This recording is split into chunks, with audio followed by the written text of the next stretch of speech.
अस्सलाम वालेकुम ख़वातीन हज़रात, मैं उसरार अहमद कसाना। पॉलिटिकल लैंडस्केप जो है उसमें मुख्तलिफ़ चीज़ें चल रही हैं, और सिर्फ उसमें जो एक ही बंदा जो छाया हुआ है वो इमरान खान है, और लोगों को समझ नहीं आ रही कि उसके साथ कैसे डील करना है, उसको कैसे ट्रीट करना है, कैसे उससे जान छुड़वानी है। और इससे लगता है कि पूरी की पूरी जो तमाम फोर्सेस हैं वो इसी के ऊपर मुर्तकिज़ हुई हुई हैं कि किसी तरीके से उस बंदे से जान छुड़ाई जाए। अब क्या वाक़तन वो कामयाब होंगे कि नहीं होंगे, लेकिन एक तरफ हम दूसरी तरफ देख रहे हैं कि जो क्लैंप डाउन हो रहा है, क्रैक डाउन हो रहा है, मुख्तलिफ हम देख रहे हैं कि जेलों में लोगों को बंद किया जा रहा है। एक बहुत ही सख्त किस्म की एक ऐसी एटमॉस्फेयर क्रिएट कर दी गई है जो कि बिल्कुल पॉलिटिकली कंड्यूसिव नहीं है, और जो इलेक्शंस की अगर वो बात करें तो उसमें तो वैसे ही वो कंड्यूसिव नहीं है। और साथ साथ हम देख रहे हैं मुख्तलिफ खबरें चल रही हैं। तारिक मलिक साहब जो हैं हमारे दोस्त, चेयरमैन नाजरा, उन्होंने दूसरी दफ़ा फिर उनसे रिज़ाइन लिया गया है या दिया गया है। बहरहाल वो इतने ड्यूरेस में थे कि उन्हें रिज़ाइन देना पड़ा। और साथ साथ हम देख रहे हैं कि पीटीआई ने एक सेमिनार भी करवाया है इकॉनमी के हवाले से, जिससे इमरान खान साहब ने एड्रेस किया। देखना वो चाहते हैं कि किस तरीके से हम अगर वापस आएंगे तो पाकिस्तान की इकॉनमी को कैसे दोबारा से फिर ऊपर उठाना है। तो इन तमाम चीज़ों का ज़रा तजिया करेंगे, और ये जो पॉलिटिक्स ऑफ रेजिस्टेंस है इसका भी ज़रा तजिया करने की कोशिश करेंगे। और इन तमाम उमूर पर गुफ्तगू करने के लिए हमारे साथ मौजूद हैं जनाब डॉक्टर फरीद मलिक साहब, साबिक चेयरमैन है पाकिस्तान साइंस फाउंडेशन के। डॉक्टर साहब अस्सलाम वालेकुम जी। वालेकुम, थैंक यू सर। डॉक्टर साहब, ये जो इस वक्त सिचुएशन है, सबसे मेरा ख्याल है पहले हम ज़रा ये तारिक मलिक साहब की बात कर लेते हैं कि चेयरमैन नादरा ये दूसरी दफ़ा इनके साथ हो रहा है कि जब भी पिछली दफ़ा भी ये थे तो जब नून की गवर्नमेंट थी तो इनसे इस्तीफ़ा लिया गया था और ज़बरदस्ती इनके साथ की गई थी। उस वक्त चोरी निसार होते थे वज़ीर दाखिला। आजकल राना सनाउल्लाह साहब हैं, तो फिर भी वही प्ले बुक जो है वो ज़ेर अमल है। तो ये क्या हुआ, क्या है, क्यों उनको इतना प्रेशर में लाया गया कि उनको इस्तीफ़ा देना पड़ा जी? देखें जी, जो PMLN है इनकी एक हिस्ट्री है इंस्टीट्यूशन बैशिंग की।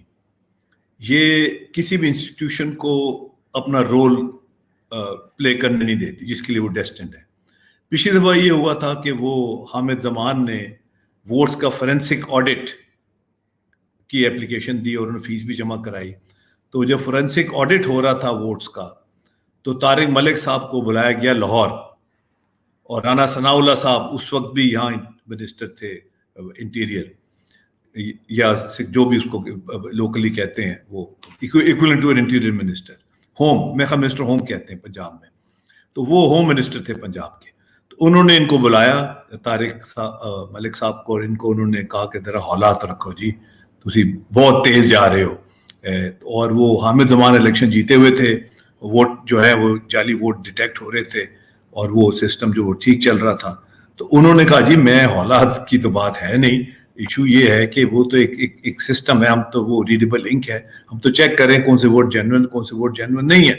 और this is the forensic audit, उन्होंने फीस जमा कराई हुई है, काफी इलाकों में फीस थी, तो हम तो will follow what according to the rules. तो वो जब पहुंचे वापस इस्लामाबाद तो उनको दफ्तर में नहीं घुसने दिया गया, he was removed, so he could not go back to his office, NADRA office. तो उन्होंने इस्लामाबाद हाई कोर्ट या सुप्रीम कोर्ट, मुझे अब याद नहीं है, वन ऑफ द कोर्ट से उन्होंने जाके रिट की और वो रिस्टोर हो गए। जब वो रिस्टोर हो गए तो फिर उनको थ्रेट्स आनी शुरू हो गई। ये मैं पिछली दफा की बात कर रहा हूँ।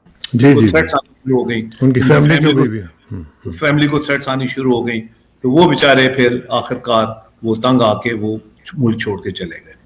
अब दोबारा जब उनको नादरा का चेयरमैन लगाया गया पिछली गवर्नमेंट की टेन्योर में, तो इस दफा फिर ये जब भी कोई अदारा अपना रोल प्ले करने की कोशिश करता है, अपने पैरों पे खड़े होने की कोशिश करता है, वो PMLN को सूट नहीं करता, क्योंकि ये खुद एक एस्टेब्लिशमेंट क्रिएटेड पार्टी हैं और ये अपने आप को एक एस्टेब्लिशमेंट समझते हैं। और इनकी ये होती है ख्वाहिश कि हमारे सामने कोई खड़ा ना हो, जो हम चाहते हैं, जिस किस्म के डेटा इंफॉर्मेशन आउटपुट हम चाहते हैं वो हम हासिल करें। तो जाहिर बात है जो प्रोफेशनल आदमी है वो तो फिर एक प्रोफेशनलिज्म से चलता है, एक प्रोफेशनल एट्रीब्यूट से चलता है, और वो इनको सूट नहीं करते। ये जो है, और ये दूसरी दफा हुआ है इनसे तारिक मलिक साहब से। लेकिन ये जो देखे ना, एक तो मैं उनको चूंकि पर्सनली जानता हूँ और बड़ा पुराना ताल्लुक है मेरा उनके साथ, जब वो अमेरिका में थे और मैं भी था वहाँ पे, और बेनज़ीर के साथ हमारी रूमा के साथ बड़ी अक्सर मुलाकातें होती थी और उसमें ये भी शामिल होते थे। तो ये मुझे बताएं कि एक बंदा जो इतना वेल प्लेस्ड हो اور انٹرنیشنلی ایکلیمڈ ہو، وہ جب اپنا سب کچھ چھوڑ چھاڑ کے پاکستان کو سرو کرنے کے لیے آتا ہے، اور اس کے ساتھ پھر جب ہم جو یہ سلوک کرتے ہیں پھر اس کو مجبوراً چھوڑ کے جانا پڑتا ہے، تو یہ کیا میسج ہم دے رہے ہیں جو اوورسیز پاکستانیز ہیں اور اوورسیز پاکستانی پروفیشنلز ہیں اسپیشلی، ان کو کیا میسج آ رہا ہے؟ جی کیونکہ میں بھی کسی وقت اسی کشتی میں سوار تھا، اور میسج یہ ہے، اور یہ کل عمران خان صاحب نے بھی اس پہ بات کی، اور وہ جو عاطف میاں ہیں جو اکانومسٹ ہیں پاکستان کے ورلڈ فیم کے، انہوں نے بھی یہ کہا کہ جی پاکستان میں پروڈکٹیو انویسٹمنٹس جو ہے وہ لیڈ نہیں کرتی، اس کی وجہ سے پروڈکٹیوٹی نیچے جا رہی ہے، اور لوگوں کی تنخواہیں کم ہو رہی ہیں، اور پراپر انویسٹمنٹس نہیں ہوتی پاکستان میں، پراپر چیزوں میں پیسے لگائے جاتے ہیں، لوگ پلاٹ خریدتے ہیں اور زمینیں خریدتے ہیں۔ اب کیونکہ میری والد کی ساری فیملی بزنس بیک گراؤنڈ ہے، اور میں خود بھی باہر سے آیا تھا یہاں، تو مجھے کچھ احساس تھا کہ اس ملک میں سروائیو کرنا اور بزنس کرنا کتنا مشکل ہے، اور بزنس انوائرمنٹ کتنی انفرینڈلی اور ڈیفیکلٹ ہے۔ میرے والد، ہماری تو پشتوں نے کبھی نوکریاں نہیں کی تھی، سب بزنس میں تھے، تو میرے والد نے آخرکار تنگ آ کے لڑ جھگڑ کے دل کے دورے پڑوا کے انہوں نے فیصلہ کیا کہ یار اس ملک میں آنیسٹ بزنس کرنا بہت مشکل ہے۔ سو ہی ریپڈ اپ، انہوں نے اپنا جو بزنس تھا وہ ریپ اپ کیا، اور ہم نے جوائن نہیں کیا۔ تو میرے کہنے کا مطلب ہے کہ the point is کہ اس جو ایول ہے سسٹم کے اندر، جو نیگیٹو انرجی ہے سسٹم کے اندر، جو میں کہتا ہوں enemies with in the system, جب تک ہم اس کو ریموو نہیں کریں گے، میں نے خود یہ فیس کیا ہے۔ دیکھیں نا، یہ سارا کچھ کرنے کے باوجود وہ جو مجھے چانس ملا سائنس فاؤنڈیشن میں 3 سال کام کرنے کا، تو میں نے جب ایگزیکٹو اتھارٹی میرے پاس آئی، تو جب میں نے وہ ایکسرسائز کی تو I could get things done. Problem یہ ہے کہ سسٹم اتنا ایول ہے اور اتنا مافیا ریڈن ہے اور اتنا کنٹرول ہے کہ آپ ایک چپڑاسی کو ہاتھ نہیں لگا سکتے۔ آپ کے لیے کچھ کرنا، it's a very business unfriendly environment. جو آتا ہے وہ کہتے ہیں اسباب کی راہ کی منزل میں لوٹا ہر سفری کا، اسباب لوٹا یہ راہ میں ہر سفری کا۔ تو یہاں وہ لٹیرے بیٹھے ہوئے ہیں، وہ سسٹم اتنا ایول ہے اور اتنا وہ ہے کہ اس میں انویسٹ کرنا it's a very unfriendly environment. اور میرا خیال ہے کہ یہ جو کل جو سیمینار ہو رہا تھا اس میں دیکھ رہا تھا کہ عمران خان صاحب نے ان چیزوں کی طرف پوائنٹ آؤٹ کیا کہ کتنی رشوت ہے، کتنے لوگوں کو تنگ کیا جاتا ہے، اور کیسے یہ ایک جو ریڈ ٹیپزم ہے وہ کتنا بڑھ چکا ہوا ہے ہمارے یہاں۔ بالکل انہوں نے اس کو ٹچ کیا، مگر میں سمجھتا ہوں ابھی بھی، کیونکہ میں سسٹم کا حصہ رہا ہوں، میں سسٹم کے اندر رہا ہوں، میں ابھی بھی سمجھتا ہوں کہ ابھی بھی we don't understand the extent of evil, the extent of negativity in the system. I do, کیونکہ میں تو سسٹم میں رہا اور سسٹم کے باہر بھی رہا، اور میں اب بھی فیس کرتا ہوں، ہر روز فیس کرتا ہوں، صحیح۔ مگر کیونکہ میری بزنس بیک گراؤنڈ تھی ہماری فیملی کی، تو مجھے کوئی اندازہ تھا کہ اگر میں پاکستان جا رہا ہوں تو کس قسم کے روڈ بلاکس آنے کے راستے اور کس طرح فیس کرنا ہے۔ تو زیادہ تر جو لوگ آتے ہیں وہ نیک نیتی سے آتے ہیں، وہ اچھے خیالات سے آتے ہیں، وہ سمجھتے ہیں کہ یہاں ایک سسٹمیٹک کام ہوگا، مگر یہاں تو یہ لٹیرے بیٹھے ہوئے، خاص طور پہ جو حکومتی سسٹم ہے وہ تو ٹوٹلی کلرک سے لے کے سپر سیکٹری تک ایک مافیا اور لٹیرا ایک میکنزم ہے جن کا کام ہے لوٹ لو، پکڑ لو، پہ جاؤ، جس کو کہتے ہیں نا پنجابی پہ جاؤ، وہ ایٹیٹیوڈ ہے۔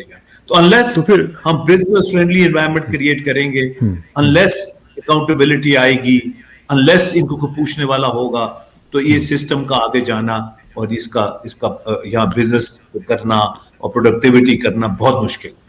تو پھر عمران خان جو کہہ رہے تھے کہ جی ہم اگر اوورسیز پاکستانیز کو کانفیڈنس دے دیں گے، ان کو لے آئیں گے، وہ اپنا ایک جو ایک کانفیڈنس ہے انویسٹمنٹ فرینڈلی ایک ایکو سسٹم بنا دیں گے، تو کیا اس طرح کے ماحول میں جہاں پہ آپ نے کہا کہ خود اتنی ایول انرجی ہے اس کے اندر اور نیگیٹو انرجی ہے، تو وہاں پہ وہ کامیاب ہو سکتا ہے جی اس طرح کا ماڈل؟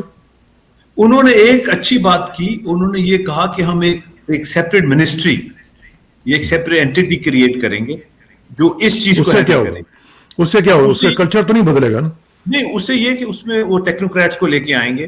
دیکھو نا، بیوروکریسی جو ہے یہ this has to be understood, اور یہ میں کوئی پچھلے 5 سال سے اس پہ لکھ رہا ہوں، جو بیوروکریٹس ہیں یہ آؤٹ ڈیٹڈ ہو چکے ہیں، یہ آج سے ان کو 50-60 سال پہلے یہ آؤٹ ڈیٹڈ ہو چکے ہیں۔ अब या तो सिस्टम में नेगेटिव एनर्जी है या इनकॉम्पिटेंस है, यानी करप्शन भी है और इनकॉम्पिटेंस भी, दोनों का कॉम्बिनेशन। ठीक, तो to take on corruption you have to have lot of competence. बगैर कॉम्पिटेंस के आप करप्शन को फेस नहीं कर सकते। ठीक, तो ये दोनों चीजें। कई ब्यूरोक्रेट्स ऐसे हैं डॉक्टर साहब, कई ब्यूरोक्रेट्स को मैं जानता हूं जो कि 21वें 22वें ग्रेड में हैं और उनको ईमेल लिखनी नहीं आती।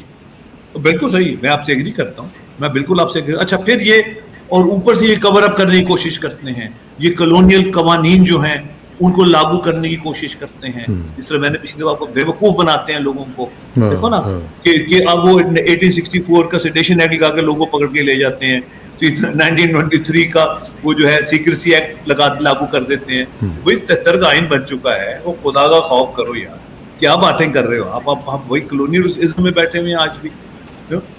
ये और फिर वो उसको और उसके पीछे वो छुपने की कोशिश करते हैं, एक कॉलोनियल एक माइंडसेट के साथ चलने की कोशिश करते हैं। ठीक, और अदालतें जो है बेचारी वो, क्योंकि अब इस वक्त सिर्फ जो खड़ी हुई वो अदालतें हैं, ठीक है ना। अब पॉइंट ये है कि अगर हमारा एक्सटर्नल फ्रंटियर जो है उसकी दिफा फौज का काम है, तो इंटरनल फ्रंटियर्स का दिफा का अदलिया का काम है।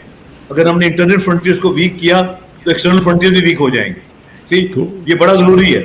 जो अदलिया पे तो अटैक हो रहे हैं। अदलिया को हम देख रहे हैं कि वो बिल्कुल ही डिफेंसिव पे गई हुई है, उसका तो हाल ही कोई नहीं है। वो तो खड़ा होने के मेरे ख्याल काबिल ही नहीं समझ रही अपने आप को। नहीं, इतना भी नहीं है, वो कर रहे हैं, मगर उनको भी एहसास है कि इस वक्त वो जस्टिस याकूब अली जो थे ना चीफ जस्टिस, वो उनकी एक बड़ी थ्योरी थी। वो कहते हैं कि जब वो बंदूकें वाले आए तो उनकी बंदूकों के साथ ना लड़ें, मगर जब वो डिसआर्म हो जाएं फिर then you go after them. जिस तरह मुशर्रफ के साथ हुआ था, इन्होंने पहले उनकी वर्दी उतराई और फिर उन पे केस चलाया। तो पॉइंट ये है कि you have to first disarm and then go after them. तो पॉइंट ये कि इस तरफ एक आंधी चली हुई है, अदलिया को भी रियलाइज करती है कि आंधी चली हुई है। देखे ना, अब रोज टीवी पे दिखाते हैं कि जी जिन हाउस पे फलाना डेलीगेशन किया, फलाना डेलीगेशन किया। वो इस्लामाबाद हाई कोर्ट क्यों नहीं दिखाते? जो शीशे तोड़े गए, दरवाजे तोड़े गए, वो क्यों नहीं दिखाते? उसकी सैंक्टिटी नहीं है बिल्कुल उसकी भी। और देखो ना, जहाँ हर रोज हजारों लोग बेचारे वहां वो इंसाफ के लिए जाते हैं, आपने उसको तोड़ दिए, दरवाजे तोड़ दिए, खिड़कियां तोड़ दी, ठीक, वो भी दिखाएं ना, बताएं कि जी ये भी हुआ। ठीक, और दूसरा ये किसने किया और फिर मौलाना फजल रहमान सुप्रीम कोर्ट के गेट पे पहुंच के तकरीरें करते हैं। चीफ जस्टिस ने पूछा वो चाहते क्या है, मैंने लिखा, मैंने कहा चीफ जस्टिस साहब को उनको बुला लेना चाहिए अंदर, अदालत में पूछे भाई आपको क्या मसला, बताएं आप हमें, क्या आपसे नाइंसाफी हो, हम बैठे हैं आपको इंसाफ करने के लिए, हमें बताएं। अब हमारे गेट पे खड़े की कोई शोर मचाते हैं, तो भाई देखे ना। तो मेरा कहने का मतलब है जो अदलिया पे अटैक हो रहा है ये भी बहुत सीरियस है, और हमारे लॉन्ग टर्म सस्टेनेबिलिटी के लिए, एज ए नेशन के लिए, अगर ये भी इस पे भी खतरनाक, और इस पे में फोकस करना चाहिए कि जो अदलिया पे अटैक हो रहा है। अच्छा डॉक्टर साहब, एक और चीज जो इस वक्त चल रहा है, हालात जो चल रहे हैं, इसमें मैं बल्कि आपका जो आर्टिकल है ये मैं आपके साथ शेयर कर रहा हूँ। ये जरा आप देखें, आपने लिखा है पॉलिटिक्स ऑफ रेजिस्टेंस नेशन में, आपने ये लिखा आर्टिकल। ये जरा मुझे बताएं कि ये जो इस वक्त हम सूरत हाल देख रहे हैं, इसमें ये कितनी पॉलिटिक्स ऑफ रेजिस्टेंस जो है वो चल रही है, और कितनी देर तक चल सकती है इन हालात में कि जहाँ पे इतना ज़बरदस्त किस्म का क्रैकडाउन हो रहा है। आपको पता ही है किस तरीके से हो रहे हैं, और लोगों को उठाया जा रहा है, औरतों को उठाया जा रहा है, औरतों के साथ बदतमीजी की जा रही है। पहले भी इस तरह की चीज़ें होती रही हैं। तो ये पॉलिटिक्स ऑफ रेजिस्टेंस का क्या जिस्ट क्या है जी आपके इस आर्टिकल की? जिस्ट ये है कि जी जब आप जाते हैं कोई भी मूवमेंट लेके, तो आपको जो अपोजिंग फोर्स है उसका बखूबी अंदाजा होना चाहिए। अगर आपको अपोजिंग फोर्स का अंदाजा नहीं होगा तो आप यू विल बी लिंच्ड, जो अंग्रेजी का लफ्ज है ना, आपको लिंच हो जाएंगे आप। तो ये मुझे याद है किसी जमाने में जब ये दफा 144 लगा तो वकील जुलूस निकालते थे माल रोड पे 4-4 की रोज में, ठीक, वो 4-4 की रोज में वो चलते थे, और police could not arrest them because even 144 भी कहता है 4 से ज्यादा की असेंबली में उसे, तो वो तैयारी करके 4-4 की उस असेंबली में जाते थे।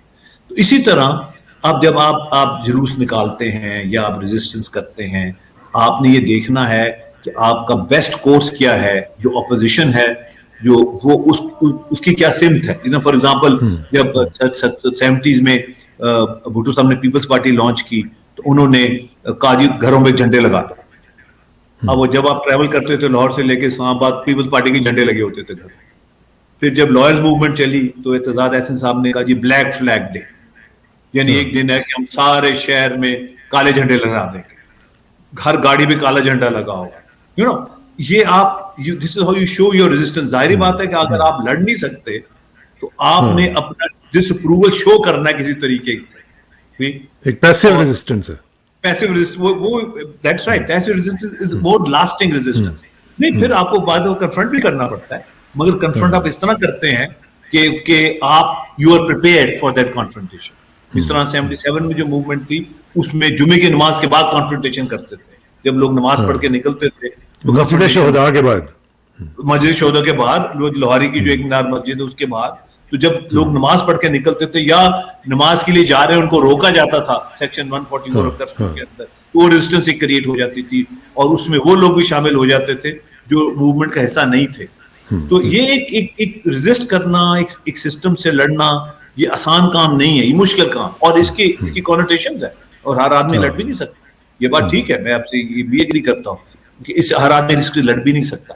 تو یہ جو ریزسٹنس کی پالیٹکس ہے، یہ اس نہ سمجھی میں آپ جو ہے ٹریپ بھی ہو جاتے ہیں. جس طرح 9 مئی کو ٹریپ ہوئے کئی جو بالکل پیسفل ریزسٹنس، جن کا کوئی ریکارڈ ہی نہیں ہے، کوئی توڑ پھوڑ کا، مطلب بالکل پروفیشنلز ہیں. جس طرح یاسمین راشد از اے پروفیشنل، بہت سے بے شمار پروفیشنلز ہیں.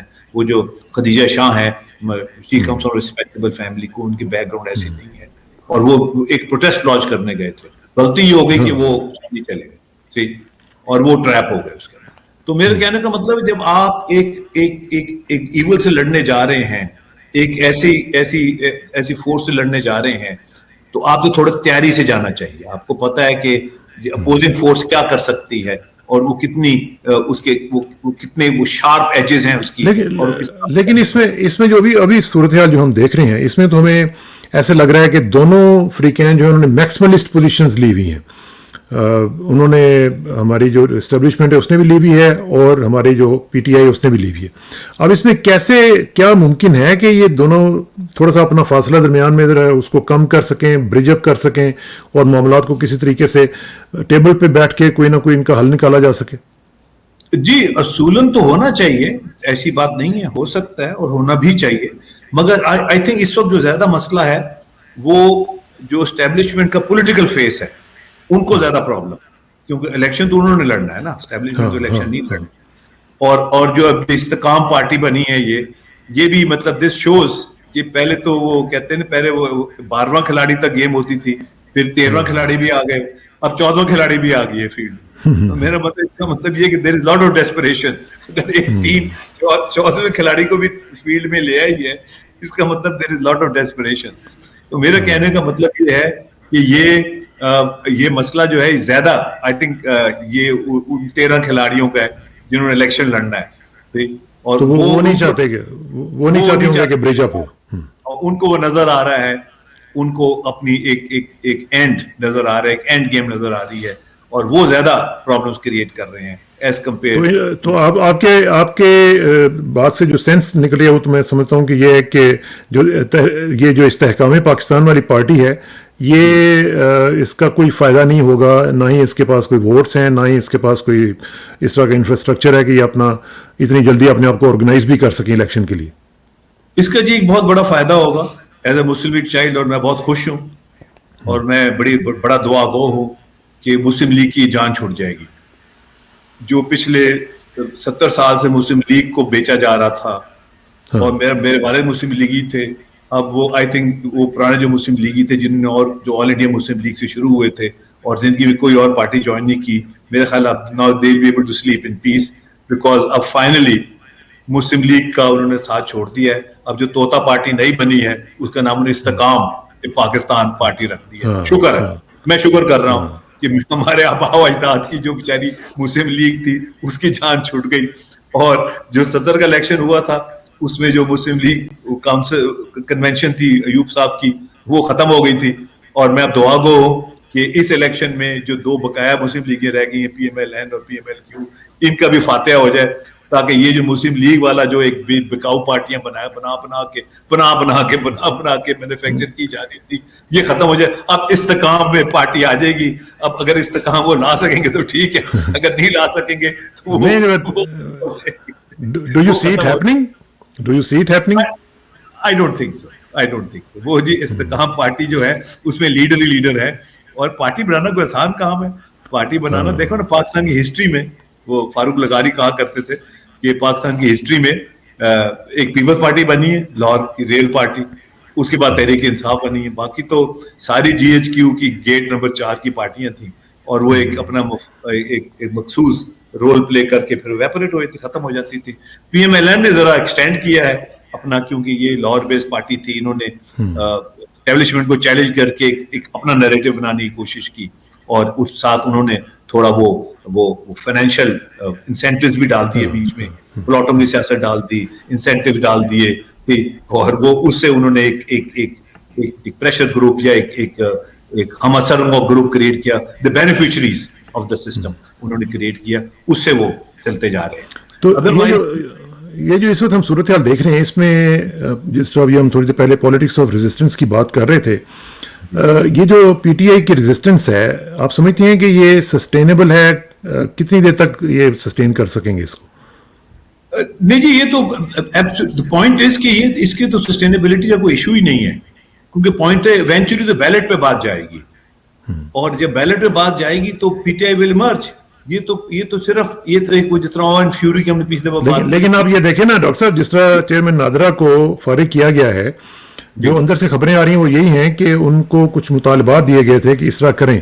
वोटर लिस्टों की उसमें सूरत हाल थी, बाकी चीजें थी कि जिसमें PTI के जो वोट्स थे उनको वोट बैंक्स को डिवाइड करना था और कहीं इधर उधर फेंक देना था, जितने भी. जी हाँ, तो वो जो था उसमें उन्होंने रेजिस्ट किया. तो अगर इस तरह की चीजें, अब जो कोई आएगा नया बंदा, वो तो जाहिर है करेगा ना वो सब कुछ जो कोई उनको कहेंगे, तो फिर उस सूरत हाल में फिर बैलेट किया मीनिंगलेस हो जाएगा ना? नहीं, मेरा नहीं ख्याल है कि टोटली मीनिंगलेस होगा. कोशिश ये पूरी करेंगे कि उसको मीनिंगलेस किया जाए, दे विल ट्राई. मगर मैं समझता हूं कि जितनी मैसिव सपोर्ट है PTI की, उसको टोटली रोकना बहुत मुश्किल होगा. ये हो सकता है कि 10, 15, 20, 25 सीटें जो हैं, जिस तरह मैं तो ये समझता हूं कि 2013 का इलेक्शन भी PTI जीती हुई. PTI को विक्ट्री डिनाई की गई थी 2013 में. ये 2018 का बड़ा शोर मचाते हैं कि जी इनको लाया गया है, 2013 में इनको लाया गया था, सही, और PTI हैड वन. तो हमने तो वोट डाला, देखा लाइनों में खड़े हुए, यानी 100 वोट पड़ रहा है, उसमें से 90 वोट PTI के हैं और 10 वोट उनके साथ रफीक साहब के हैं, और वो जीत गए इन दी एंड. बिल्कुल बिल्कुल, मुझे याद है बिल्कुल. 2013 में PTI जीत चुकी थी, and with very few electables. उसमें कई नए चेहरे थे, नए लोग. हामिद जमान थे लाहौर से, हामिद खान थे लाहौर से, लेकिन बेशुमार नए लोग थे जो पहली दफा इलेक्शन लड़ रहे थे और आए थे, दे वर विनिंग.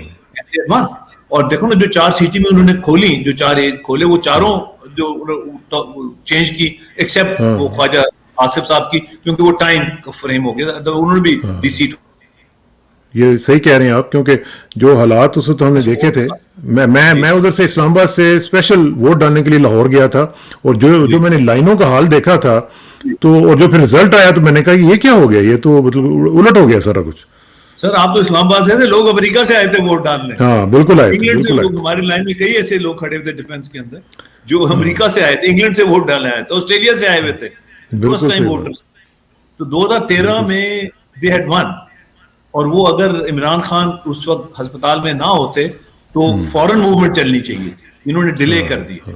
इमरान खान साहब अस्पताल में थे, और एहसन रशीद साहब जो थे वो बीमार थे, who was the number 2 man, वो बीमार थे, वो कैंसर फाइट कर रहे थे.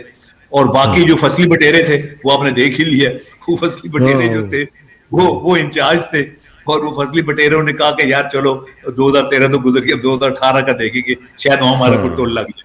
फिर उनका 2018 में टोल लग गया, वो मिनिस्टर बन गए.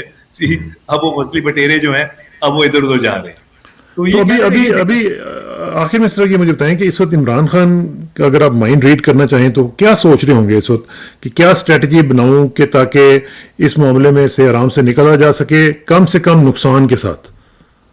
देखें जी, खान साहब की स्ट्रेटजी जो मैं समझ रहा हूं और बड़ी क्लियर है, वो ये है कि वो इलेक्शन हर सूरत में लड़ेंगे, और अगर इन्होंने जो गड़बड़ करेंगे उसको ये एक्सपोज करेंगे, उनकी मीडिया टीम और उनकी गड़बड़ को एक्सपोज करेंगे, और वो मैसिव वोटर टर्न आउट की कॉल देंगे, और मैसिव वोटर टर्न अराउंड भी होगा.